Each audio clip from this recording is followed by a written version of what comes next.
What's going on, everybody, and welcome to episode 119 of Bettin N Boozin here on the HHH Racing Podcast. I'm your host, Kyle Roscoe, and we got a little bit different, but a little bit more fun for you guys tonight. Is we're not covering a track we normally cover, but with Risen Star Weekend this weekend, we wanted to kind of divide away from picks and ponies, which I will talk about in a second. We're going to cover Laurel Park, one that we've covered in the past on the podcast, and obviously where Picks and Ponies co-host Pete Visco is from. So going to switch it up as they have a really nice 4-stake card on Saturday. Again, give you guys a little bit extra to bet on instead of just fairgrounds on Saturday. So welcome in, everybody. Thank you guys all so much for joining the show.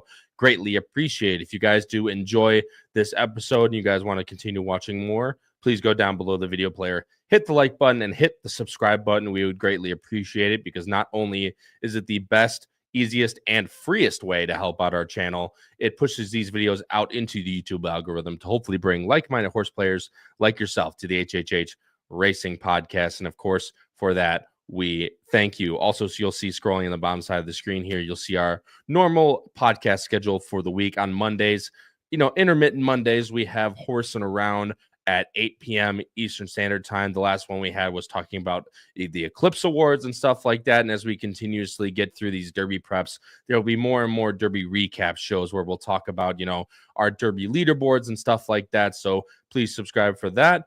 Tuesdays at 9:30 p.m. Eastern Standard Time with Pacific Horseplayers. Noah Maher, who's a previous co-host of Bettin N Boozin, hosts that show with Ryan Anderson. So you won't, if you guys missed that yesterday, after you guys finish watching this podcast, tune back and watch Tuesday's Pacific Horseplayers. Of course, Bettin N Boozin right here, 8 p.m. Eastern every single Wednesday, and Picks and Ponies every single Thursday at 7:30 p.m. Eastern Standard Time, which they actually might have switched to 8 now because obviously 7:30 was due to Thursday Night Football. Just checking real quick. It is now 8 p.m.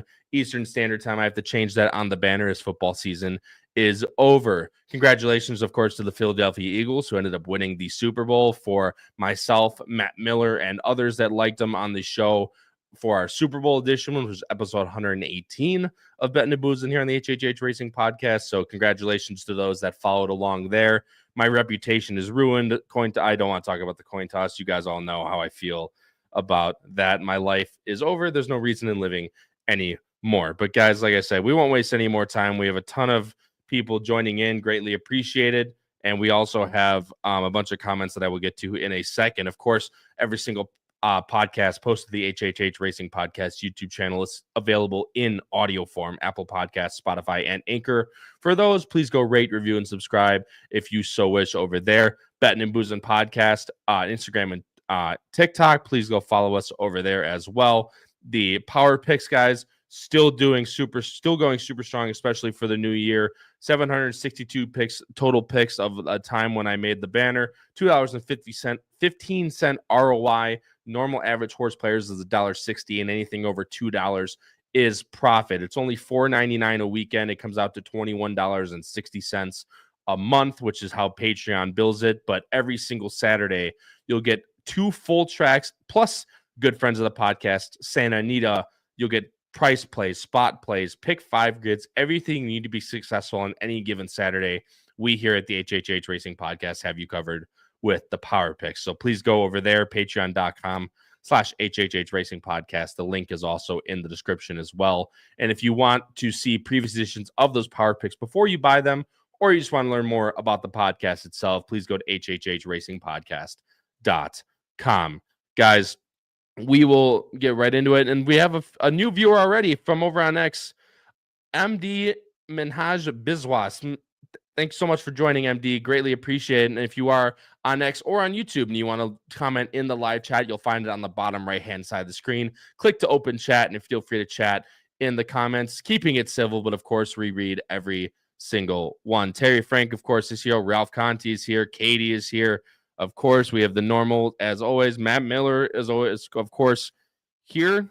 And Ralph Conti, you do bring up a really good point. The live stream from Laurel, the way they angle coming down the track, and also I've talked about at length, Turfway gets like this as well, where they don't have the camera on the finish line, so it's always tough to see who wins your photos. Colin Quinn, not sure what that man was supposed to be. I know it's an emoji of some kind, but Colin, Thanks so much for joining the show, man. Greatly appreciate. Oh, it's a salute. I just saw. I see it on the left here on the YouTube preview, but it didn't pop up on StreamYard, which is actually kind of funny. Either way, man, let's bring on my co-host. Obviously, you'll know Chuckles will join us at some point. He's got a sprint back from his basketball games, which they weren't told, which are on Wednesdays, but at least I have someone to help me out, and it's a guy who's really not even supposed to be here. It is the host of Pacific Horseplayers. Now that I have the actual time correct, Noah, what's going on, my man? Am I doing it right, Colin? That's what you're supposed to do, right? Hold on, yeah, horizontal with it. I couldn't leave my NHC brother by himself, so let's talk some Laurel. I'm pumped. We're gonna have a blast, dude. I'm so excited. I got other friends coming. It's good luck because you're gonna need to be ready for it. Of course, NHC is in a month, so anyone that does go out to the NHC, Noah and myself and a bunch of others from the HHH Racing Podcast will be out there. So please, if you're out at the NHC or just out in Vegas that weekend, please feel free to DM me on Twitter at APRoscoeK here. Would love to meet up with you, have a drink, and do whatever. So if you're at the NHC, please don't hesitate to contact us. But Noah, we have a really fun, like I said at the start of the show, we don't usually cover Laurel that often. However, of course, being degenerates, we do like to watch a lot of racing, and Laurel, of course, comes up in that a lot. Risen Stars this weekend, I thought just trying to give people a little bit extra to bet on, not necessarily, putting all your eggs in basket in one track, because we all know there's times where, especially for me personally, the fairgrounds doesn't go so well. Yeah, well, we got that big card that Picks and Ponies will be covering tomorrow. Yep. And then last night, I was able to join for a couple minutes because Ryan hosted and Jackson Muniz, our good friend, filled in for me. But the Santa Anita card, I don't have a ton of opinions, so I'll be playing some stuff here and there. And then fairgrounds I'll probably dabble. And of course, this will be on while we're watching the other two, so might as well. I got some strong opinions, so I'm looking forward to talking about them. And it's actually really fun because a lot of the time, you don't usually look at tracks like this, but then you look at them and all of a sudden you have like three of your strongest opinions on the entire weekend, which I also have some pretty strong opinions in this one as well. As I mentioned at the start of the show, 4 stakes on the card. We're going to cover all 4 stakes. There's one outside of the Late Pick5, which we'll touch on briefly. Since it's just you and I know, I guess we can talk about it. I don't have a pick banner here, so I guess feel free to just say the horse's number with the name, and we can go from it from there. It is race 4, which starts off those stakes races on Laurel's card. It is race 4, the Nellie Morse Stakes. It draws a field of 6, which is kind of didn't want to cover it. It goes a mile and a 16th, 4-year-olds and up for mares, fillies and mares, and there's going to be a pretty heavy morning line favorite to what I would assume. In this race, being the number 2 headline numbers. Chad Brown ships this one over here for this type of trying to get her blacklist stake. Sea Dancer, it was a very impressive winner last time out, first time on the dirt for Brittany Russell, if I remember correctly. So I know we have some pretty strong opinions just on the horse to win in here, but I think there's definitely some other ways you can go underneath that's not with both of our topics, the number 2 headline numbers. Yeah, I thought it was mostly 1 or 2, but the one Sea Dancer was a horse that's actually from California, shipped in off of the trainer switch from Yakteen to Brittany Russell. Won at 16-1 last time, but that was her first start on the dirt. She got a really good setup in that race, and I'm a little skeptical. I want to see it from her again. So ended up going with who will probably be the morning line favorite, the 2 headline numbers. Like you said, Chad Brown, probably bringing her over to get some black type, not blacklist. We'll get that straightened out. I need more beer. She's only had 4 career lifetime starts. She was off a little bit of a layoff last time, and she went 7, so it just looks like that was a little preppy. Now she gets to go 2 turns. I don't know Chad Brown's stats going to Laurel, but like you said, I think it's well meant that she tries to bring her over, and she's probably pretty logical. There's just not too much really like in New York right now, this type of like Philly listed stake. And I'd blacklist, whatever the heck. A blacklisted stake is what I was thinking, to be completely honest with you, to get her some black type. So thank you, Noah. I appreciate that. Yeah. It's probably just not too many spots for her. So the logical ship over from New York to Maryland really doesn't. I'm looking up those stats right now, but the one, I mean, granted, she didn't run that well. She didn't, really do any running, but I mean, she ran the Del Mar Oaks and the San Clemente. I mean, she was well meant. Granted, again, didn't really do much at all. She's also a half to Johannes.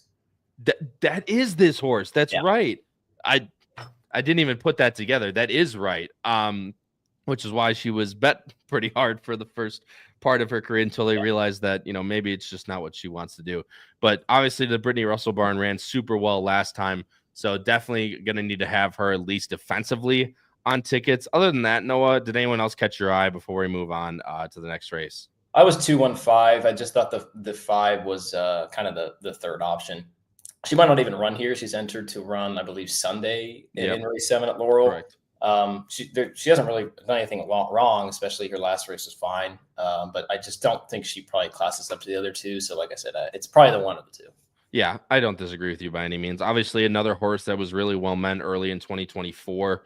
She ran in the Black Eyed Susan at Pimlico after winning a listed stake at Laurel, and she didn't run that bad. She ran third, only 3.5 lengths off. Hasn't really shown, especially those last 3 efforts before the Geisha, just not really, up to par to these other two. So I agree with you. It's kind of the one or the two. If the one takes a huge another step off of that race, or the 8 comes back, second off a little bit of a layoff here for Chad to try and get her into some stakes company. Obviously, Curlin's mistress, gun runner, tons of breeding. It just doesn't matter if she put it together.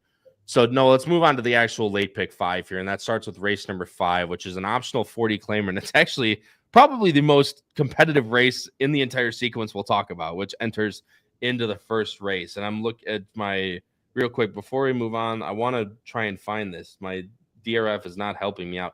It's actually only 2 for 15, Noah.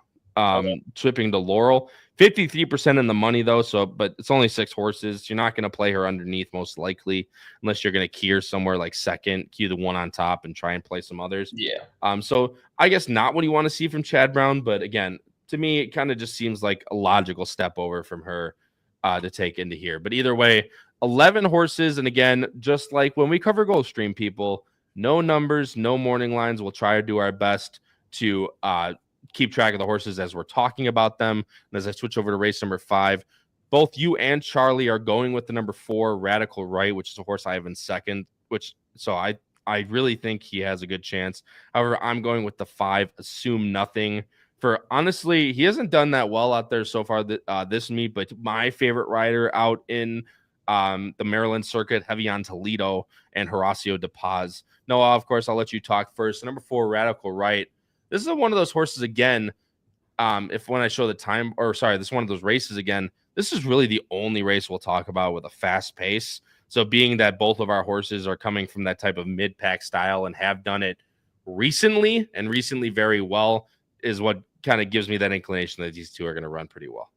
Yeah, and I'm actually quite a big fan of Radical Right. She was in a race in August over at Saratoga ran with a 91 buyer, which if he runs back to that, I think he's got the thing locked up.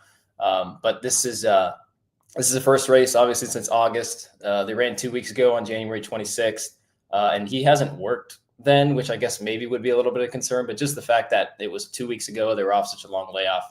Gonzalez has probably got him, jogging in the morning, so I'm not really too worried about it. But in that race, it was at the same level, was part of a hot pace, and just kind of faded to third. Lost some okay horses, was 5-2 that day. That was at 7 furlongs. He cuts back to 6 today. Like I said, or like you showed, Kyle, I think he's going to get a really good setup, and he's never been out of the money at Laurel. So I think this is just a really good spot, sitting on a really good race. And if he sits right behind the 2 and the 3, I think he's going to get a really good trip. And for those that don't know Claudio Gonzalez runs a lot over in like the Maryland type, Pennsylvania type circuit. Very good. Lists all stakes. Even the last 5 years, 17% in 430 starts. So even though Claudio only has 20 starts so far this meet, no shy away to stakes company, no shy away from this type of optional claiming company either. So Radical Right, Tori Alba is also very good out in the Maryland circuit. Again, and I was keying in on that race 2 back. Granted, that was for the Linda Rice barn. So first time off the layoff, I like the second time off angle as well. As you mentioned, no works, but doesn't scare me too much. Should be galloped out and ready to go. And again, like you said, never been out of the money at Laurel. But I did go with the number 5, Assume Nothing. And this is kind of a back number play a little bit. I know those last two haven't been the best numbers, although did have a win underneath Trevor McCarthy down at Colonial in the slop. So it's just a matter of can she put it together or can he? You messed me up saying she. I'll take a drink for that in a second. But mentioning the time form, I don't see the 5 going to be being that far back. I mean, the 5 has been pretty close. Really, the only one as of recently where a horse hasn't been that close was 2 back when she won off the when he won off the pace at Colonial. So you go back to these Saratoga and these New York races. I mean, he's right up on the pace. If he gets a jump on a horse like Radical Right or something like that, I could really see Assume Nothing winning. Talk about 7 races, never been out of the money at Laurel, 7 for 7, 2 for 7 on the win end. It's just a matter of can this horse revert back to that, that midsummer form last year. And if you're talking about track scenario, never been on a fast track since that June race. So that's kind of what I'm keying in on. Yeah. Are you a little worried that maybe 6 is a little too short for him, and the fact that, maybe he's been off since September, this is maybe to get him back into the races and to kind of start off his 5-year-old career? Because I liked him. He's got numbers that fit, but I just didn't know if 6 was his game. No, and that's fair. I don't disagree with you by any means. He's been in the money twice out of 3, but 2/3. And you have to go back to 2023 for that type of. But when you're talking about, I guess to my point about him being closer, that would be a very very good point. Just because running routes, he's obviously going to be a little bit farther back than these sprinters who are going to be a lot quicker up front. I feel like if he runs that, even though it was running a 1.1 miles, he could run that type of mid-pack trip, which still might be in front of Radical Right. But that is a very fair point, and you'll see from my best bets later that I don't have him singled in a double, but I am still very interested in him, at least from what could be a pretty decent price standpoint, because I think there's a lot of different ways you can go in this race. But no, that's a very fair point. You went with the number 10, Noah, and you got to remind me of Freeze the Fire, I think, right? I think you're right. Hold on. All right. Yeah, this is the it. time form. That is it? Yeah, okay, because I was going to have to go to the time form. Yeah, Freeze the Fire. You looked at me like that. I was like, oh, crap. Yeah. No, but with Freeze the Fire, I think before I talk about him, we should probably talk about the 6 horse, which I think he'll probably be either the favorite, the second choice. I'm glad you're thinking similarly, Kyle, and don't have him in the top 3, because Bergen's a horse that I'm sure will probably take money just because it's the it's the Russell connections. But this horse, if you look at his past performances, he's really only got one number that fits, and that was in a 5-horse field on the slop in January. But obviously he's very capable. I just have a lot of questions with the layoff, the barn switch, whether he's really good enough to beat these horses. And obviously he's been working in the morning. So if I'm playing a pick 5, I'm going to use him. But just for top 3 purposes, I think I'd like to try to beat him at least vertically. But then with Freeze the Fire, he ran second to a horse, Prince of Jericho, who we're going to be talking about later. And Prince of Jericho just kind of got a pretty good run of it. Just kind of sat off the lead and got the job done. This horse came from way out of it, and we saw the time for him. There's going to be some speed, and I think there's certainly questions about some of the others with these big fields. A lot of things can happen. I know he's going to be running late. It's just a question of whether he's good enough and whether he's going to get there in time. Yeah, and as we mentioned, this is this is probably the only race on the card that you're going to get this type of setup that Freeze the Fire would need. So again, at least for picking up pieces, I completely see the way you're going. And to your points on Bergen, yeah, I mean, look, can he win? Sure, absolutely. I mean, no shit at that point. He's easily the most lightly raced horse in the field. He's been working lights out. Brittany Russell is obviously no stranger to winning off these types of layoffs either. But when you were talking, no, I completely agree with you where this horse is going to be favored or very, very close to it with the races, the workouts, the connections. This is also a spendthrift horse, by the way. Yeah. So it's just basically a play against just from a price standpoint. But of course, this horse can win. You're probably gonna have to use this horse very defensively, but I wouldn't be rushing to bet him at the windows at 2-1 or 5-2. And that's just from a straight value standpoint. I'm looking to play against. Last horse we'll talk about here before we move on is number 2, Full Irish, which you mentioned a little bit because you have this horse in second. Charlie doesn't have this horse anywhere. 7 for 8 at Laurel in the money, and this is one that will be sitting 100% sitting up closer than the two other horses that we like in this race between the 5 and the 4. And if Lopez can work out a good trip, I don't see how this horse is definitely not out of it by any means. I like this horse a lot too, but I think the one thing that I don't like is that the 3, who's the other main speed, is directly outside of him, which I think could cause some problems. He's just in really good form right now. 3 wins in a row, I believe. One of them coming last time at Charlestown, which I'm pretty sure that 6.5 is 2 turns, if I'm correct. It is, yeah. But he's 5 for 9 lifetime, and he's in for 40, which doesn't bother me because he already passes the condition. But like I said, he's probably one of the more talented horses in the race, but just with the 3 being outside of him, I think it's going to be really tough for him to kind of hold out the 3 and then some of the other runners that'll be coming late. I agree. And there's also a horse that we didn't talk about that we showed on the time form that's going to be close to the lead as well. The number 11 in Tenebrae, who you go all the way out here. This horse is not slow by any means either, especially the last 2 at 6 furlongs. So with those 2 horses, the outside, the 2's either forced to sit the pocket, which is probably not the horse's best game. And also, or he's going to have to go and he's going to be pressed the whole way around. To see from a very hard, to see from a winning standpoint, Full Irish is pretty hard to find a winning trip. However, this horse is as game as it gets and he could easily finish in the money. It's just a matter of what type of trip will he work out. I'm going 5-4-2, and Noah's going 4-2-10, and Charlie's going 4-6-5 to kick off the late pick 5 at Laurel on Saturday, guys. We'll move on to race number 6, which is the Barbara Fritchie Stakes, going 7 furlongs for fillies and mares, 4-year-olds and up. This is a full field. A field of 6 is what I meant to say. It's not a full field, unfortunately, but it's actually between 3 horses. It's a pretty competitive 6-horse field. Noah, you and I are agreeing here, both going with number 5, Irish Maxima.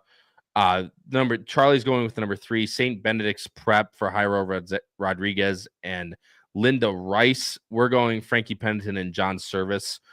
And there's one horse in here that none of us have anywhere that I feel could be a really big wild card in this race. And I threw him out at the last second. I'm sure Noah knows exactly who I'm talking about. But Noah, we'll talk about the number 5 first. Irish Maxima. That last race in the Mrs. Klaus at Parks was a gigantic run. I don't know if he's going to be that loose again, but time for him, Noah, sure has him like that. You can see I just showed her like that. Excuse me. You can see that right now. Favors front runners according to the pace projector of Timeform US, and the 5 out on the lone lead. So I'm sure that's exactly what you saw as well. Other than that, what'd you like most about Irish Maxima? Yeah, she sure could be loose, and I think I actually made a mistake. I'm supposed to be 5-3-6. This stuff with not getting the numbers is really a pain. Because I don't think the 2 can compete with any of these horses. But yeah, with Irish Maxima, her last effort was just very good. I know it's on the slop at Parks, which that track, if that track is sloppy, a lot of weird shit can happen. But she was a better term, yeah. She was 1-2 in that race, and she was supposed to get the job done, and she ran like a sure thing. And like you said, I mean, we saw the time form. She looks loose as loose can be, and it doesn't really look like anyone is going to go out and press her. So you'll see it later. She's going to be the back end of my double, and I think she's pretty close to a sure thing. I don't think she'll be a sure thing, but if you're playing this race vertically, you'll probably have to throw a decent price in second to try to get some value. I agree with you, and I think there's a possibility for that. The other horse is the horse that Charlie has on top, horse we have in second, which you just put in second. Yeah. St. Benedict's Prep, Linda Rice ships over here. I'll look up the stats here on my left in a second. Rodriguez hops aboard, obviously one of the best runners that Laurel Park has to offer right now, winning at 28%.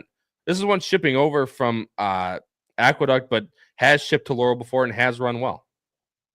Yeah, sorry, I just blanked out for a second. No, you're good. But yeah, no, St. Benedict's Prep can certainly win this race. I have a little bit of concern that she's maybe better on the lead, and I'm pretty certain that she's not going to get it in this race. I'd be very surprised. Yeah. She's got numbers that she's run that are okay from coming up from off of it, but just from a talent perspective, I think she is a little better on the lead. I just don't know if she's good enough to kind of let the 5 go and then kind of come around her. And I don't know if this is exactly an example of this, but Aqueduct has been really finicky the last month or two. And some of these days have been very like inside speed favoring. And that's exactly what she got. She drew the rail. She got the speed and she got everything her own way and still wasn't able to get the job done. Yeah, I know Scalable is a pretty nice horse for Pletcher. And, it was 7 furlongs, blah, blah, blah. But I feel like with that setup, you're supposed to get it done. So just for those couple reasons, that's why I've got her second underneath the 5. I want to someone take notes on how many times we can come up with different words for the track is effing annoying sometimes. Being that Aqueduct is that way as well to me on a lot of ways. And I agree with you from that point of view. Yeah, I agree. I mean, the one time she ran off she's basically been rated twice and behind a very nice horse in Miss Buchero. Obviously, Bucheros have a soft spot in my heart. Everyone knows that.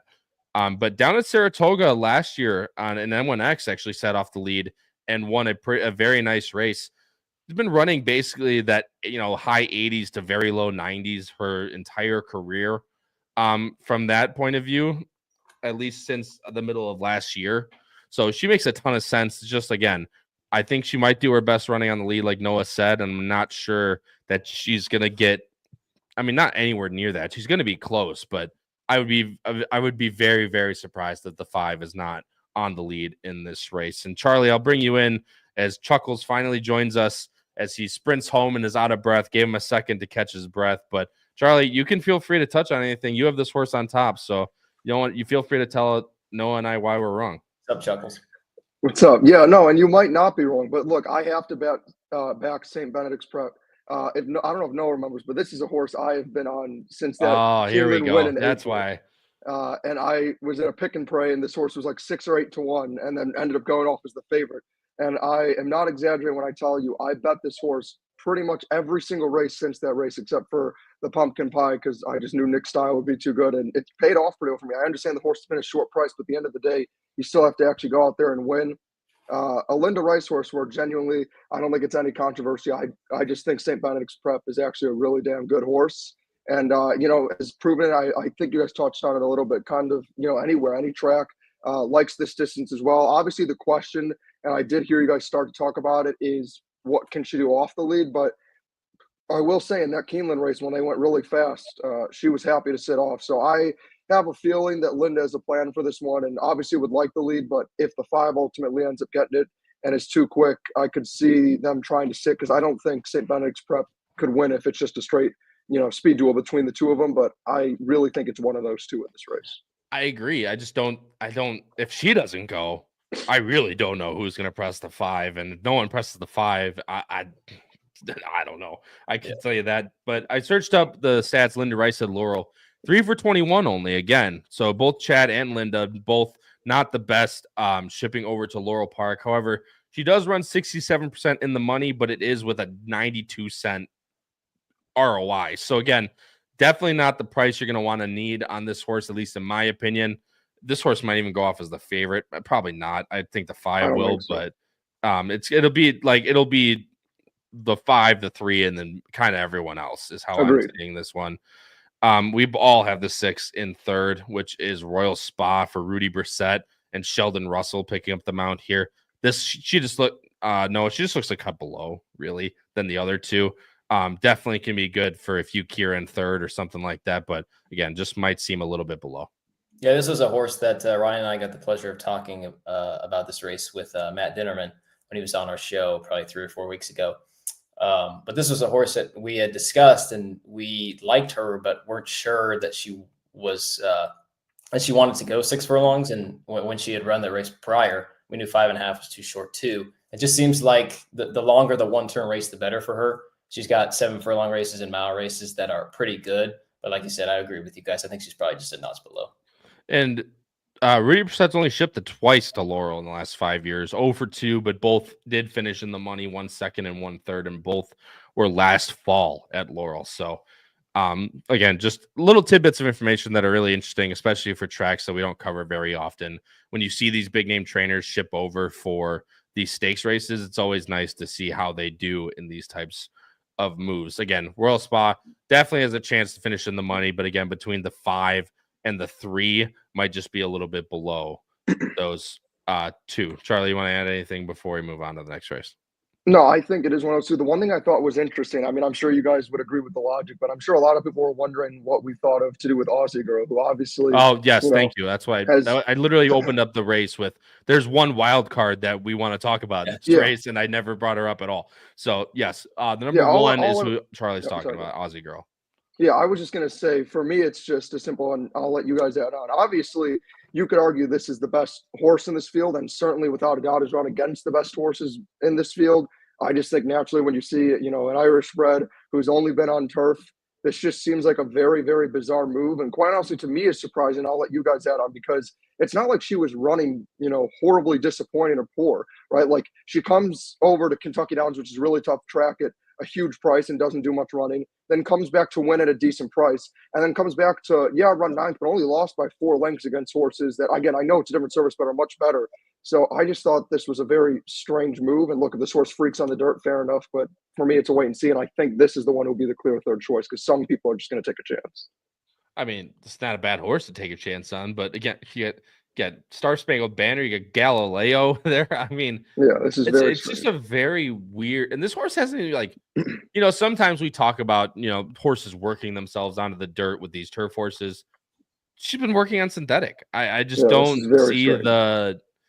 I mean, again, William Walden's a really good up and coming young trainer. It's just a matter of I want to see how this horse runs, and if this horse is taking a lot of money, then people are going to have to pay attention.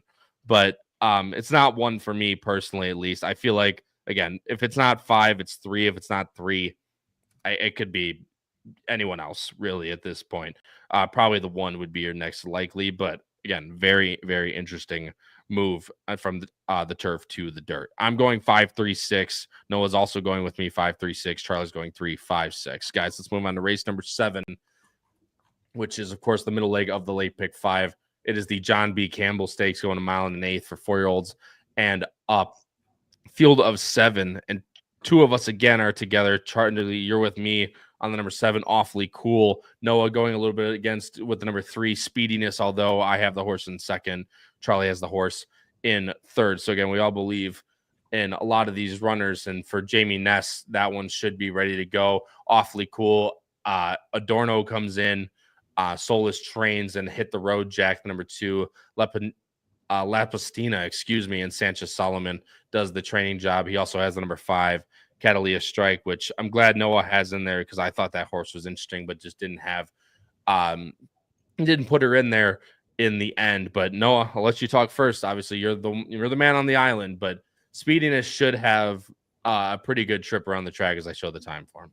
I'm actually a little surprised that I'm the odd man out here because I thought I didn't get a chance to see the time for him, but I thought Speediness was going to get a pretty clear lead, and I guess it looks like it. I know last time he, let me take a drink for that. Yep. He was very disappointing as the 6-5 favorite, but it just seems like in his last 3 or 4, every time that he's gotten the lead, he's been pressed a little bit. Ran a really nice race in the Manfuso going a mile 16th and just lost to Film Star, who's a nice horse that we probably talked about. Yep. And this is one where sometimes we talk about we don't know if horses can kind of get the distance. I think this is one where more distance helps because he'll be able to slow things down, kind of dictate things up front. I know the 84 last time. I know he's a lot better than that. So if Rodriguez can just get him out of the gate, get him to settle, I think he's going to be really tough to catch. I don't disagree with you. Yeah, the distance obviously is that one thing where even though he has been pressed, he really just hasn't finished a lot of these races that he's been running in. The mile and the 16th races, the mile and an eighth races. He just kind of gives it up at the end a little bit. Granted, he's been facing pretty good horses. Copper Taxes, very good. Winterfell, Film Star. So a lot of you're playing by lines. This is definitely the horse to look at. So I don't think there's those types of horses in this race. Awfully Cool will be the one. And the next closest to him based on pace scenario. It's just a matter of can Speediness get that mile and an eighth distance? But like you said, if he's loose, he's loose. You know, there's not 1-2 ways about it. Charlie, you and I are going with the number 7, Awfully Cool. And this is a horse that really is just one of those horses that tries and tries every single time he runs. He's 11 for 14 in the money. And he is 1 for 1 at Laurel. Ran in that aforementioned Manfuso, just losing to Double Crown. But that was in 2023, of course. Second off the long layoff here, I feel like will be very good for this horse. Even though he's 5, he's pretty lightly raced. So there's a lot of good things to look at with Awfully Cool. Yeah, I just think there's a lot to like with this horse. And as you mentioned, I really keyed in on that. We haven't seen this horse since January 2024, and then comes back almost a year later. And also we got to see, a different side to him as he, was normally right on the lead and was able to come off. Granted, it was a hot pace. But what I really like is what I'm seeing with the blue numbers, which is if they don't get on with it, that he's happy to stay close enough. And that's why I ultimately ended up going with the 7 over Noah's 3. Is I just wanted a fresh face since a lot of these have run against each other. And I was just looking for a horse with upside. Again, I know it's a 5-year-old, but as you touched on, it has been lightly raced. As you also touched on, 10 for 14 in the top 2, 11 for 14 in the money. Has one effort at Laurel here and ran a solid second, lost by a nose. I just could see this 7 working out a really nice trip and building off that second off the long layoff and just sit behind the 3. And I just have a feeling if, the 3 goes too fast, which I don't see being the case because the horse should be fairly loose, and the 7 sits back. And I think if the 3 sort of decides to try to slow them down, I think they'll do a good job to make sure that he's within striking range the whole time and just not letting this 3 get too loose. I just thought the 7 had a really good chance that the 3 gets out there, like you said, and tries to back down. He'll be the one right to the flank, and it's just kind of a see who's better type of thing. And Right. when it comes down to it, or if the 3 can get the distance or not.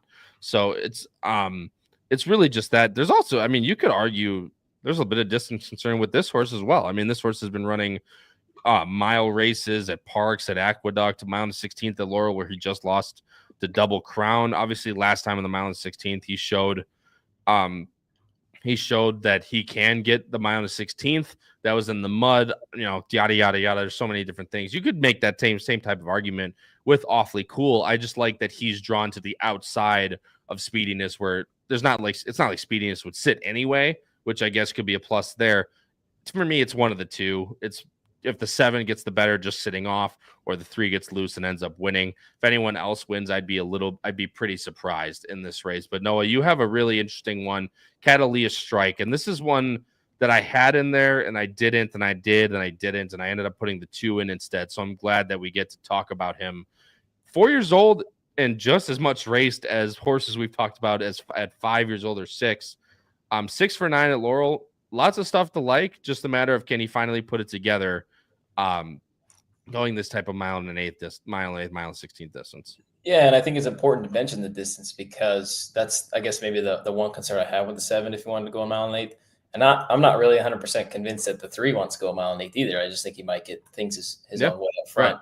Right. This is really the only horse that I know wants to go this far. And if you look at his last 3 races carefully, he has gotten absolutely no setup in any of them. We saw Speediness 5 and 1. Speediness just kind of took a round of 2 back. In the race in the mud, he was kind of running late, but just was set 3rd behind 2 better horses. And then last time, look how they went. He lost to Wild Vine, but Wild Vine had completely got the jump on him, and he was closing into a very soft pace. So I don't think it's going to be a matter of things will be heated up enough for him. I just think horses might be backing up in that last final furlong or final 16th, and maybe he can pick up the pieces. And I think he's got a really good shot to hit the board, and that's why I got him a 2nd. Yeah, and like I said, I'm very glad that you have him in there because I really do like some of those races in the last 4. Charlie, we ended up going with Hit the Road Jack, and this is probably just your 3rd choice kind of by default in a way. The only one that really matches up. Like I said, I like the 5, but there's some question marks. There's definitely some question marks on this horse as well, but the 93 in the Manfuso just behind Speediness, who again got, as we've talked about, many easy ways around the track. This is one that could pick up pieces and will be ahead of some other, probably ahead of like Catalea Strike. So could get the jump on that horse for minor placings. Yeah, I just honestly, this entire race for me, and I don't know if you want to add Kyle because we have the same top 3. I know slightly different order, but this was entirely just a pace scenario race for me for how I was making my picks. I just think logically 3 is going to be on the lead, 7 will probably be the next closest, and then I could see this 2 being the stalker. That's the only other one that's relatively close. And also, I think we would agree, at least we've seen this one can get the distance. I understand at 1.8 miles, the horse ultimately, lost to Brilliant Ice, but, was still with, staying close enough. And I also just think can show a little more speed than some of these others that we haven't talked about yet.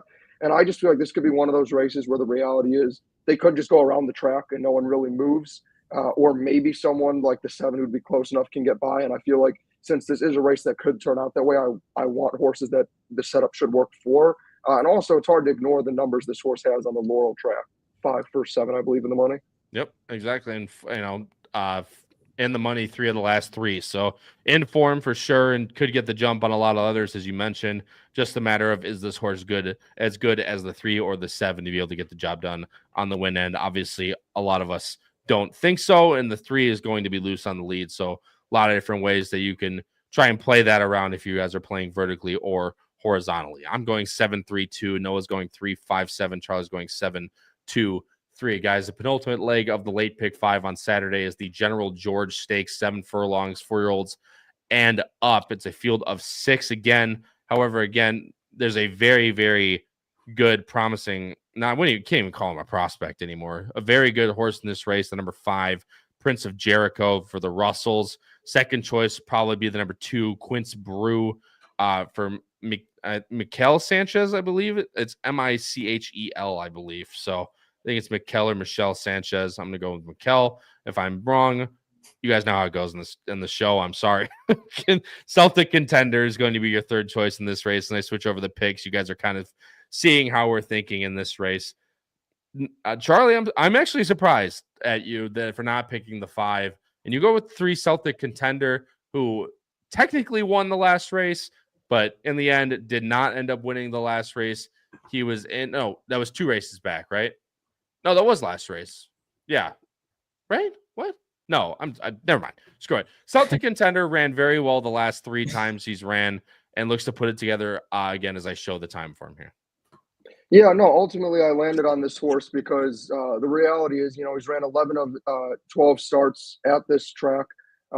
Specifically, we talk about how 7 furlongs is kind of that weird distance where, it's not 6 furlongs and below where you start to call it more of a sprint or a mile, where you start to call it longer. It's kind of one of those weird distances where horses either take to it or not. And this one clearly has. I mean, you look and like 5 of the last 7 efforts or so have been at Laurel going 7 furlongs, and this horse just keeps on winning. Has won 3 of the last 4 and has consistent buyers and always finds a way to do a good job of putting himself in the right position. Is 5 of 11 and overall 9 of 11 in the money here. I ultimately just went with the one where I think I'm going to get some value and the one that's, actually proven at this distance. I think Prince of Jericho makes a ton of sense, but also is one that's been running 6 for a while. I know the numbers obviously jump out at you, and with the connections, there's no way this one's not going to be the favorite, and it's probably run against better. But I wanted to try to, swing and take a little bit of a chance here. And also, I mean, this is the same horse who, ran against the 2 who's probably going to be your second choice and was up by a good amount. Obviously, the horse got disqualified, and it was a while ago, but Celtic Contender is a really solid horse. Yeah, that's the race I was thinking of. It was 2 back for the 2. So my apologies to everyone there. Look, Celtic Contender, I agree. I thought even that one race where he got DQ'd, he ran a great race, and his last 4 have been very good as well. Again, it's one of those things, Noah, where I just don't know if he's necessarily classy enough to deal with Prince of Jericho and maybe even the 2 Quince Brew. I know he hasn't run. I like second off the layoff for Quince Brew, and that last race for him was super visually impressive as well. Don't know who he really beat in there. He did hit the road jack, so if we liked him last race, obviously you guys can decide why I like him in this race, but Celtic Contender makes a ton of sense, and then obviously feel free to go into Prince of Jericho. I know I like Celtic Contender. I think this is a really good pick, Charlie. The City of Laurel race 2 back, that race completely fell apart. Winterfell came from way out of it and got up. Winterfell is a horse that was originally with Bafford and switched over to Russell for that race, I believe, and then back to Bafford, came and ran on opening day in the Malibu at Santa Anita on the day after Christmas. So a very well-met horse. Like you said, Kyle, I just don't know if he classes up to Prince of Jericho because Prince of Jericho's been in Open Company versus some of the restricted races that the three's been in. But it's just, for me, it's really hard to imagine a race where Prince of Jericho doesn't get a really good trip. And I know you're not going to get a great price, but I think he's definitely a logical contender. I mean, he hasn't won as much in the last couple that you'd imagine a horse like this should. I couldn't agree with you more. This is actually funny from a time form perspective, where they have 3 horses on the lead, but they also have it favoring front runners. So they have 3 horses vying for the lead there, but still favoring front runners. Off that last race for Prince of Jericho, again, there's not too much to talk about on him. Just feel like he's a super classy horse that's been running in Maryland his entire life almost, and has really never run a bad race here. He's running, grade 3s to allowance company, gives his best every time. And I just feel like if he runs these types of races back here where he just lets the 2 and the 3 go and just sits right off, and he could win by, I mean, he doesn't really win by open lengths when he does win, but if the 2 and the 3 battle each other out, I don't see how Prince of Jericho does not get a super easy trip and can probably win by 5 if he wants to, if the trip does shape out for him like I think it will. The only other horse we haven't talked about, and besides that, guys, Mr. Antonelli was one I actually wanted to touch on because that last race was very, visually impressive. Just a matter of, I don't know if he can class up to horses like Prince of Jericho, but this is one Noah that's also been running against Open Company, which is something I like to see. Granted, not in stakes races, but still the points there. Quinn Sprue's last horse we'll talk about. Charlie and Noah, you guys can bounce each other ideas back off each other. That last race at Laurel and the Jennings, I thought, though, off of that long of a layoff, was definitely at least worth a look. Yeah, no, I thought it was super impressive. I just think, and I'll let you add on, Noah, because I know you and I both have this one only in third. I just think I think we would all agree this is probably a 3-horse race. I just think this one has by far the most questions. It was the first race off the layoff, has only been running, has only run a few times, has some impressive buyers, but hasn't really beaten anyone, if we're being honest, right? Like, broke the maiden, they were not going fast, and that was only at 6. Then wins again, but again in an optional claimer N1X. So again, not a huge field and didn't go that fast fractions wise, had an easy lead. Then for the first time running any decent race, I understand it was a disqualification, but the reality is this horse did, finish third by almost 9 lengths against Celtic Contender. And then again, huge layoff, trainer switch, comes back, and then again dominates. But it was a $75,000 restricted stakes, and it was also at a mile. So for me, my ultimate questions are, I don't actually think this one can get to the lead. I don't think the 2 is anywhere near fast enough. I think it's going to be a battle between the 3 and 5 for the lead. I know Jericho likes to sit off more, but it's also a stretch out, so there's going to naturally be more speed. And ultimately, I just think the 3 and 5 are going to be too smart in terms of the speed they showed and not get into too much of a duel and set this up for the 2. But for me, that's really the only way this horse wins. I think people are going to see those numbers and try to overbet this horse. For me, I would just play around the 3 and 5 and hope. I completely agree. The only reason I really had him in third is I want to see it again. It was such a big effort and so impressive. I just want to see if he can do it against this quality. I mean, you already mentioned why I had Celtic Contender in some, it feels like we just know what Celtic Contender is at this point. Quinn Sprue has that type of, I want to say mystique. It's not mystique. It's the fact that he has the chance to improve. Yeah. The wow factor. There we go. That's what I would say. If I see a 98, I'd be like, oh, crap.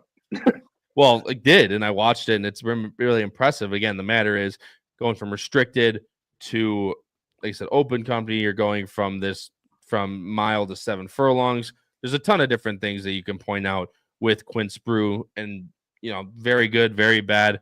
I think he'll be either on the lead, he's going to have to go, or he sits right to go. Celtic Contender goes, sits his flank, and Prince of Jericho's right behind him.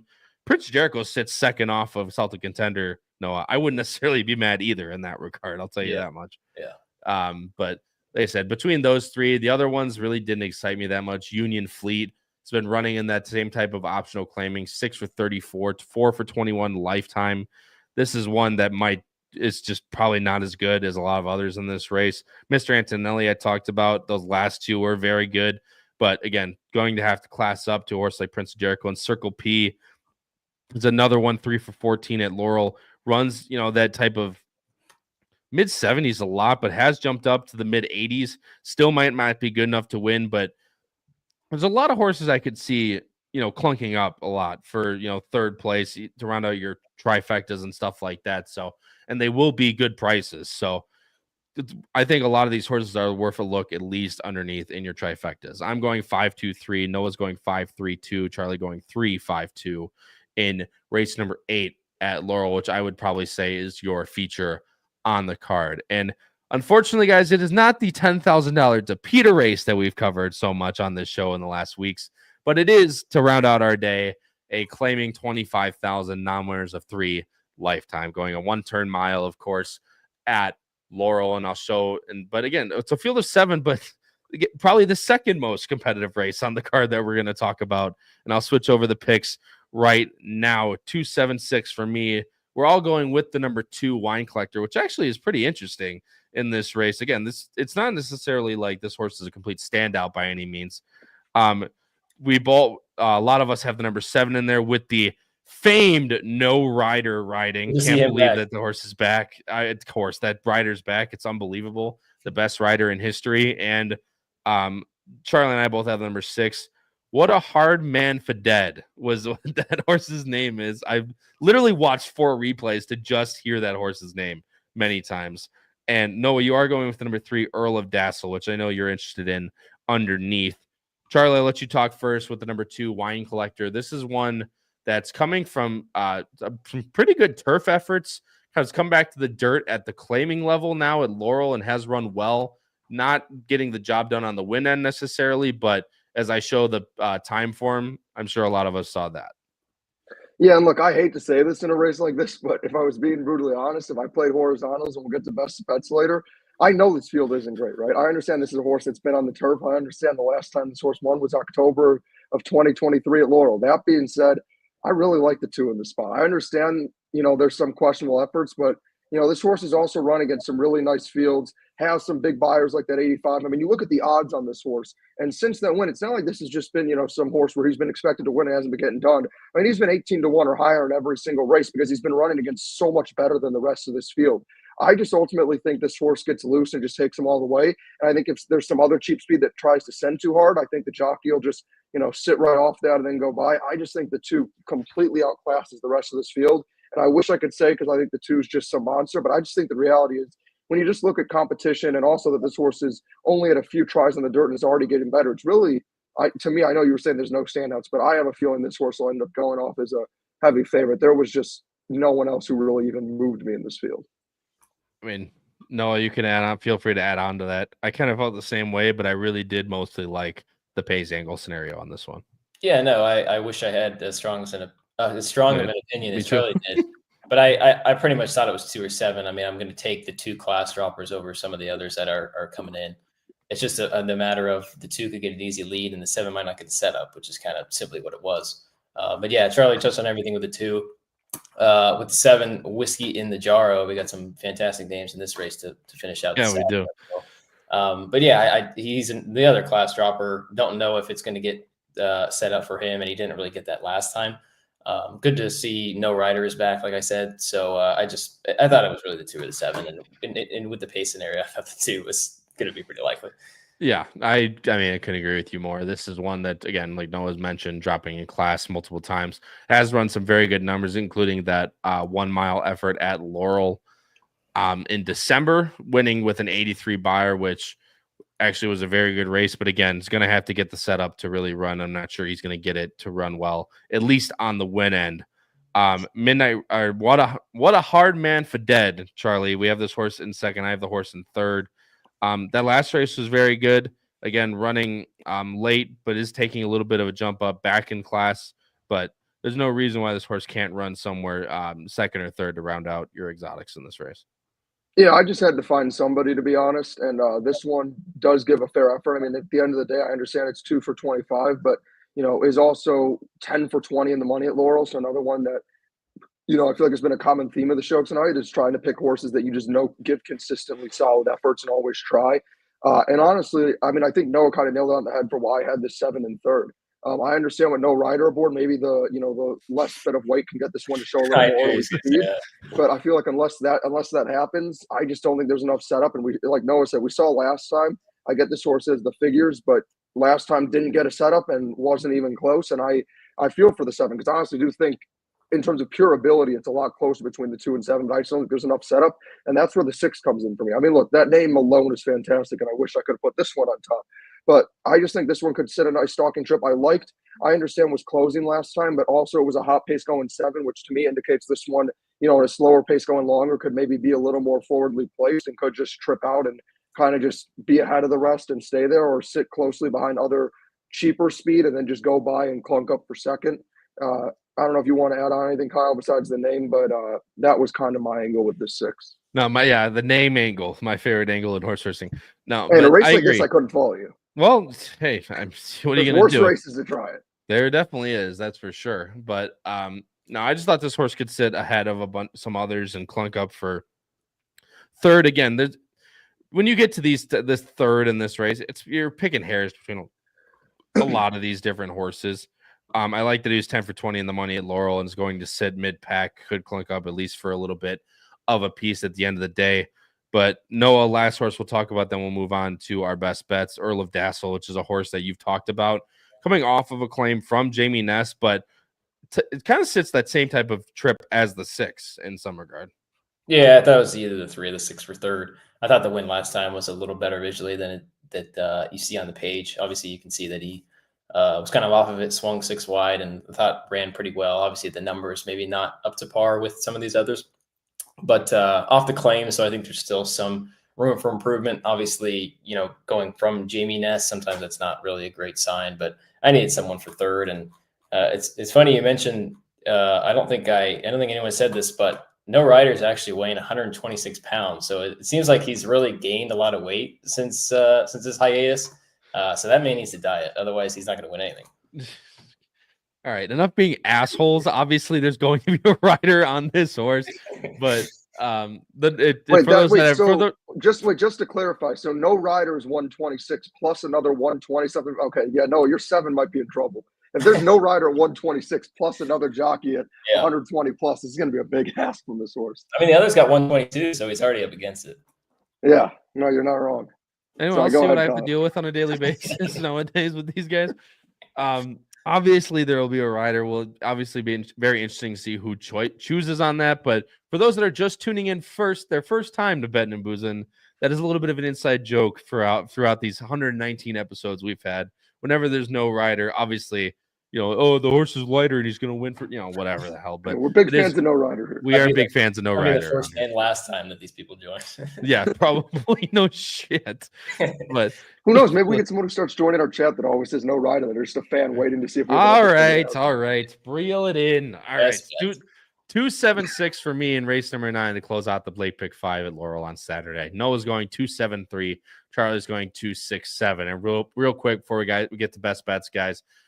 As if you guys are new and still watching after that shit show, really, what happened there, please hit the like button and hit the subscribe button if you guys enjoy. We're getting really deep into Derby prep season now, of course, with Risen Star Day on Saturday. It only gets bigger and better from there. So please, down the below video player, hit the like button if you enjoyed this podcast and hit subscribe for the many coming your way for Derby prep season. Of course, and then at that point, for Kentucky Derby season. So we'll move on to best bets now. Noah, I'll have you go first with race number 5, a double 4 into 5. That is the horse you talked about at length in race number 5, which is the start of the Late Pick5. That is Radical Right into the number 5 horse in the Fritchie, which is Irish Maximo, who you and I both liked, in a race number 7, going exact to 3 over 5, that being Speediness over Catalia Strike, who is your price horse you liked a little bit underneath.